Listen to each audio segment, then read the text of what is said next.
ETF index mutual funds నేర్చుకుని stock మార్కెట్లో రాణించాలనుకుంటున్నారా? వెంటనే ఈ నెంబర్కి కాల్ చేయండి.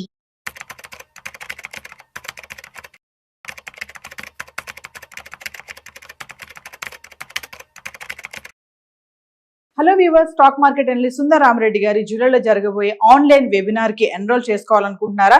ఎస్ఐపి ప్లాన్ కానీ, ఫైనాన్షియల్ ప్లానింగ్ కానీ, మరి రిటైర్మెంట్ ప్లాన్ ఎలా చేసుకోవాలి, కిడ్స్ ఉన్నారు, కిడ్స్ కి సేవింగ్ స్కీమ్స్ కానీ, ఇలాంటి డీటెయిల్స్ అని తెలుసుకోవాలనుకుంటున్నారా? మరి ఫీజు వచ్చేసి 4444. మరి కింద కనిపిస్తున్న నెంబర్ కి కాల్ చేసి రిజిస్ట్రేషన్ చేసుకోండి. నమస్తే, welcome back to Suman TV. ప్రస్తుతం మనతో పాటు ఉన్నారు stock market analyst Sundar Rama Reddy గారు. నమస్తే సార్. నమస్తే మ్యామ్. సో చాలా మంది ట్రేడింగ్ అనేది మానేస్తున్నారు. ఈ బ్రోకర్స్ దగ్గర ఎవరైతే ఉంటారో వాళ్ళందరూ కూడా ఆపేస్తున్నామని చెప్పడం జరుగుతుంది కదా. ఎందుకు మార్కెట్లో ఇలా జరుగుతుంది అంటారు? రీసెంట్ గా ఆల్మోస్ట్ ఇండియాలో ఉన్న మేజర్ బ్రోకర్స్ దగ్గర యాక్టివ్ ఉండే క్లయింట్ లిస్ట్ తగ్గుతుందండి. అది ఎనీవేర్ బిట్వీన్ 0.5 దగ్గర నుంచి ఆల్మోస్ట్ 5% దాకా యాక్టివ్ క్లయింట్స్ డ్రాప్ అయిందనమాట.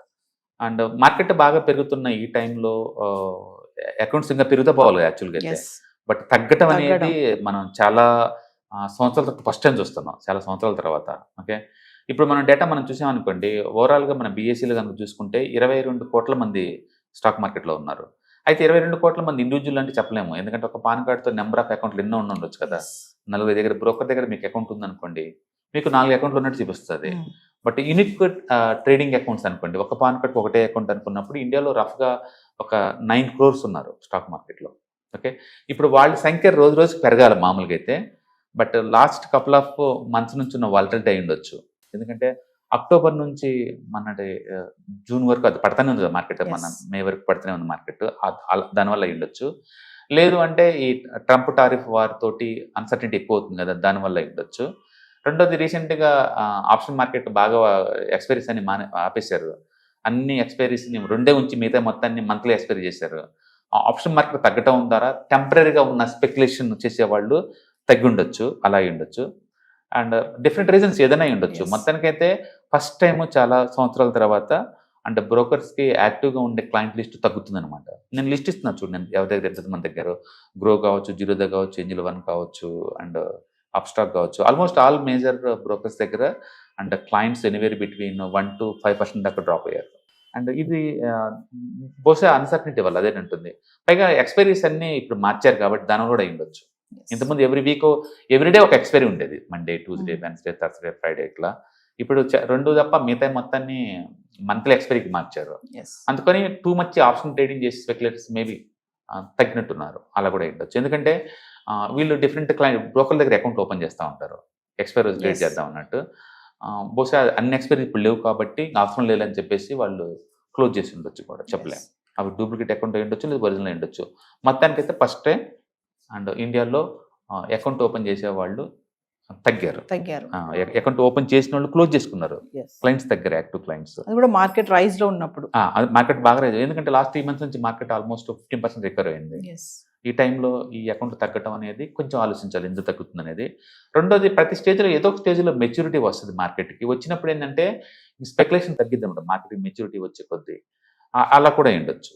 అందుకని మార్కెట్ 1 way రూట్లో ఖచ్చితంగా ఎవ్రీ మంత్ 2% గ్రోత్ ఉండాలి రూల్ ఏం లేదు కదా. ఎందుకంటే కోవిడ్ కాంచి ఇప్పుడు చాలా పాజిటివ్ పెరిగింది మార్కెట్లో. అకౌంట్స్ చాలా మంది అకౌంట్లు ఓపెన్ చేశారు.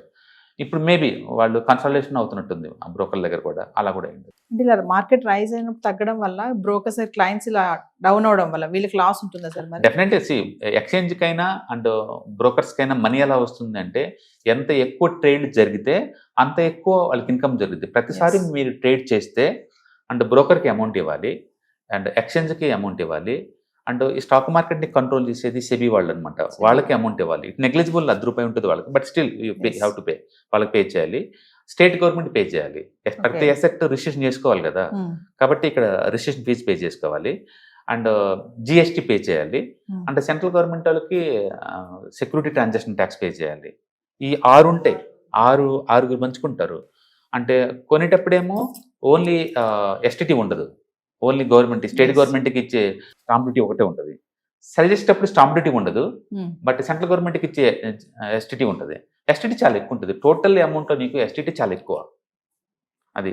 కాబట్టి ఈ 6 ప్లేయర్స్ ప్రతి ట్రేడ్లో పంచుకుంటారు అమౌంట్ని, కాబట్టి వాళ్ళకి ఎక్కువ ట్రేడ్ జరిగితే ఎక్కువ లాభం కదా. అందుకని అందరూ ట్రేడ్లు మానేస్తే ఎవరు లాస్ అంటే వీళ్ళందరికీ లాస్. అందరికీ government of loss. India class, state government class, SEBI class, వీళ్ళందరి క్లాసు. అందుకని నిజంగా వాళ్ళు ట్రేడ్ అకౌంట్ తగ్గితే అమ్మాయి స్పెక్యులేషన్ తగ్గుతుందని హ్యాపీలో అవుతారంటే అట్టేం ఉండదండి.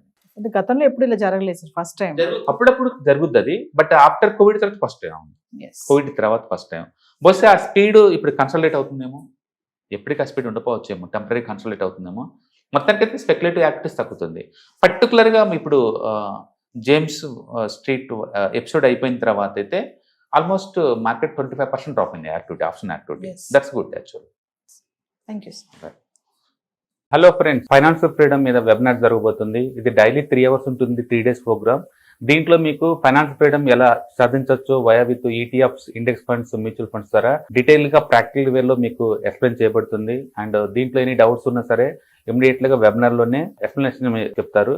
అండ్ అలాగే మ్యూచువల్ ఫండ్స్ ఎగ్జామ్స్ ఎవరైనా రాద్దాం అనుకున్నా సరే, మ్యూచువల్ ఫండ్ డిస్ట్రిబ్యూటర్ గా మీరు సెటిల్ అవ్వాలన్నా సరే ఎలా చేయొచ్చు, వాటికి సంబంధించిన డీటెయిల్ ఎడ్యుకేషనల్ వివరాలు మొత్తం కూడా ఈ ప్రోగ్రామ్ లో డీటెయిల్ గా చెప్పబడుతుంది. కాబట్టి ఎవరైనా సరే ఈ వాలటిలిటీ ఉన్న ఈ స్టాక్ మార్కెట్ లో స్టేబుల్ గా ఉండి అండ్ మంచి returns via with ETFs, index funds, mutual fund ద్వారా ఎలా సంపాదించవచ్చు, ఎందుకు ఇవి ఇంపార్టెంట్, ఫైనాన్స్ ఫ్రీడమ్ కి ఎలా ఉపయోగపడతాయో ఇవన్నీ కూడా డీటెయిల్ గా ఎక్స్ప్లెయిన్ చేయబడుతుంది. కాబట్టి ఎవరైనా ఇంట్రెస్ట్ ఉన్న పార్టిసిపెంట్స్ అందరూ కూడా ఈ అవకాశాన్ని వినియోగించవలసిందిగా కోరుతున్నాను. Thank you.